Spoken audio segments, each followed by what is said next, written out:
መውሊድ ነቢያችን ሰለላሁ ዐለይሂ ወሰለም የተወለዱበትን ጊዜ አስመልክቶ የሚከበር የሆነ ዓመታዊ ክብረ በዓል ነው።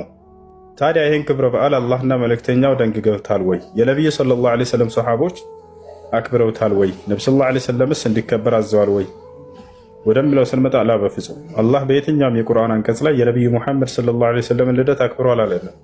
ነቢያችን ሰለላሁ ዐለይሂ ወሰለም ልደቴን አክብሩልኝ አላሉ። ሲጀመር ዓመታዊ ክብረ በዓል ሁለት ብቻ እንደሆነ ነቢ ሰለላሁ ዐለይሂ ወሰለም ተናግረዋል።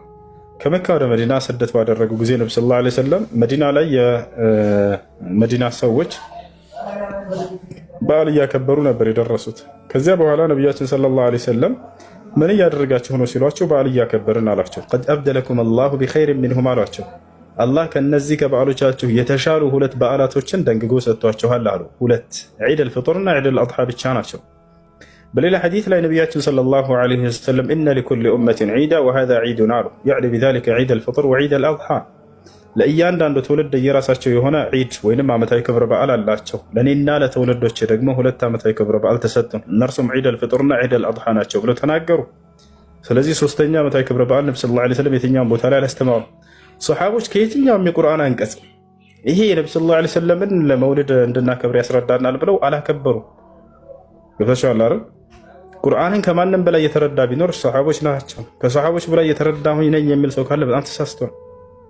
የትኛውም ሐዲስ ላይ ነቢያችን ሰለላሁ ዐለይሂ ወሰለም መውሊድን ወይም ልደቴን አክብሩልኝ ብለው አልተናገሩ። ሲጀመር ነቢያችን ሰለላሁ ዐለይሂ ወሰለም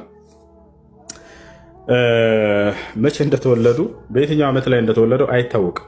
ቀኑ ብቻ ነው ሰኞ ቀን ብቻ እንደተወለዱ ነቢያችን ሰለላሁ ዐለይሂ ወሰለም ተናግረዋል። ኢነሁ የውሙን ውሊድቱ ፊህ ወቡዒስቱ ፊህ ብለዋል።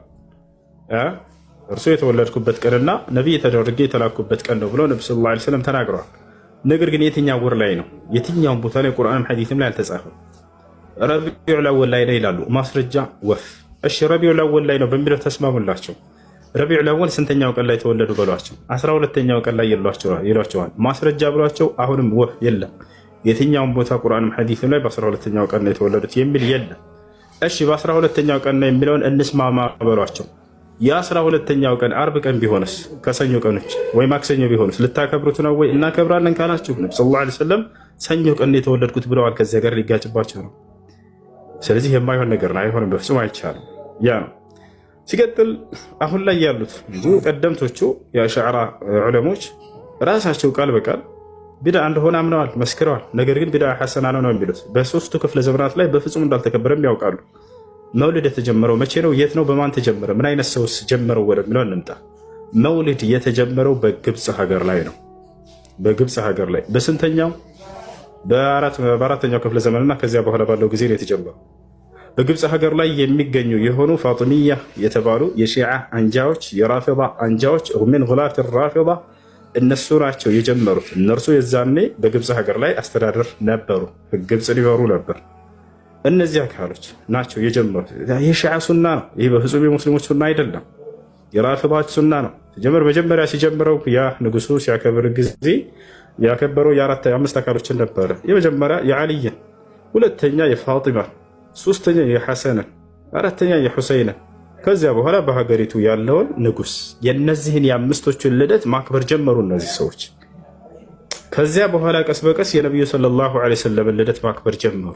ከዚያ በኋላ ሙዘፈር የተባለው የሶሪያው ንጉስ እርሱ ደግሞ አገኘውና ይሄንን በሀገር ደረጃ አከበሩ። መንግስታቶች አንድን ነገር ሲያገኙ ጊዜ ኃይልም አላቸው፣ ጉልበትም አላቸው፣ ገንዘብም አላቸው። በሀገር ደረጃ ነገር እንዲከበር የማድረግ አቅም አላቸው። ከዚያ በኋላ ከእርሱ ተያዘና በሙስሊሙ ማህበረሰብ ይሄ ነገር እየተንሰራፋ እየሰፋ መጣ። ጭራሽ ከሃይማኖት አድርገውት ቁጭ አሉ።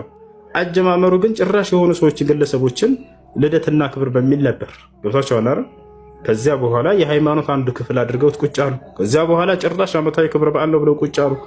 ከዚያ በኋላ ምንም ከቁርአንና ማስረጃ ሳይይዙ የተጀመረውን ነገር የቁርአንና የሐዲስ ማስረጃ አለው ብለው ዛሬ ላይ የተነሱ ሰዎች ያሰላም አለይኩም። ስለዚህ ይሄ ነው የሺዓዎች ሱና እንጂ በፍጹም ይህ የሙስሊሞች ሱና አይደለም። አደራ ተጠንቀቁ። ይህ እንዳውም የክርስቲያኖች ሱና ነው። ክርስቲያኖች መሲሁን ልደቱን ያከብሩለታል አይደለ? እርሱ አክብሩልኝ ሳይላቸው ልክ እንዲሁ በእኛም ዘመን ላይ የነቢ ሰለላሁ ዐለይሂ ወሰለም ልደት አክብሩልኝ ሳይሉ ሰዎች ተነስተው ያከብራሉ።